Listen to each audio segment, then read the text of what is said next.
Proverbs 5. My son, pay attention to my wisdom.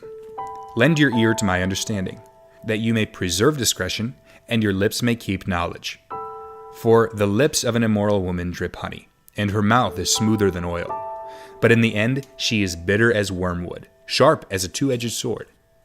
Her feet go down to death, her steps lay hold of hell. Lest you ponder her path of life, her ways are unstable. You do not know them. Therefore hear me now, my children, and do not depart from the words of my mouth. Remove your way far from her, and do not go near the door of her house, lest you give your honor to others and your years to the cruel one. Lest aliens be filled with your wealth, and your labors go down to the house of a foreigner. And you mourn at last, when your flesh and your body are consumed, and say, How have I hated instruction, and my heart despised correction?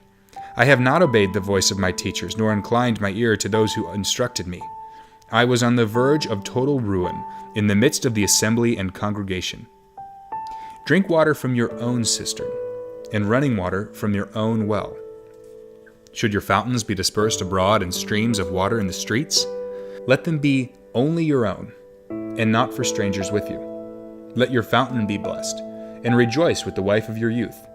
As a loving deer and a graceful doe, let her breast satisfy you at all times, and always be enraptured with her love. Why should you, my son, be enraptured by an immoral woman, and be embraced in the arms of a seductress? For the ways of man are before the eyes of the Lord, and he ponders all his paths. His own iniquities entrap the wicked man, and he is caught in the cords of his sin. He shall die for lack of instruction, and in the greatness of his folly he shall go astray. In verse 20, we see this question. It says, why should you be embraced by an immoral woman? Why should you be enraptured by her? And I think it's really that confusing of a question. Why would you do this? Why would you go eat gravel instead of bread? Why would you go sleep on a rock instead of a mattress? It's just so obvious from this perspective. It's just so incredibly foolish. And I think that a lot of Proverbs is like that. It's just extremely straightforward. Read it for what it says.